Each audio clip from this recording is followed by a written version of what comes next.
കാനഡയിലെ വനങ്ങളിൽ ഉണ്ടാകുന്ന കാട്ടുതീകളിൽ പകുതിയോളം ഇടിമിന്നൽ മൂലമാണ് ഉണ്ടാകുന്നത്. താപനില വർധനയും ഒരു പ്രധാന കാരണമാണ്. ഓരോ വർഷം പിന്നിടുമ്പോഴും കാനഡയിൽ കാട്ടുതീയുടെ വ്യാപനവും അതുമൂലമുള്ള നാശനഷ്ടങ്ങളും രൂക്ഷമായ അന്തരീക്ഷ മലിനീകരണവും ഇരട്ടിയായി വർദ്ധിക്കുകയാണ്. വർദ്ധിച്ചുവരുന്ന താപനില, നീണ്ടുനിൽക്കുന്ന വരൾച്ചയെ തുടർന്ന് ഉണങ്ങിയ മരങ്ങളും മരത്തടികളുമെല്ലാം കാനഡയിൽ വ്യാപകമായ കാട്ടുതീക്ക് കാരണമാകുന്ന ഘടകങ്ങളാണ്. ഇടിമിന്നൽ, മനുഷ്യരുടെ വനമേഖലയിലേക്കുള്ള കടന്നുകയറ്റങ്ങൾ, കാലാവസ്ഥാ വ്യതിയാനം, പതിറ്റാണ്ടുകളായി തീ അണയ്ക്കുന്നത് മൂലം അടിഞ്ഞുകൂടിയ ഉണങ്ങിയ മരങ്ങളും പാഴ്ത്തടികളും എന്നിവ കാനഡയിലെ കാട്ടുതീക്ക് പ്രധാനമായും കാരണമാകുന്നു. അതേസമയം ബോറിയൽ വനങ്ങളിൽ ഉണ്ടാകുന്ന കാട്ടുതീകളിൽ പകുതിയോളം ഇടിമിന്നൽ മൂലമാണ് ഉണ്ടാകുന്നത്.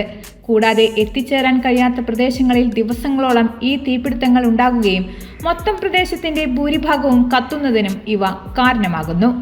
ശ്രദ്ധിക്കപ്പെടാത്ത ക്യാമ്പ് ഫയർ, ഉപേക്ഷിക്കപ്പെട്ട സിഗരറ്റുകൾ, യന്ത്രങ്ങളിൽ നിന്നുള്ള തീപ്പൊരി, വ്യാവസായിക പ്രവർത്തനങ്ങൾ എന്നിവയുൾപ്പെടെയുള്ള മനുഷ്യരുടെ പ്രവർത്തനങ്ങളും കാട്ടുതീക്ക് കാരണമാകുന്നുണ്ട്.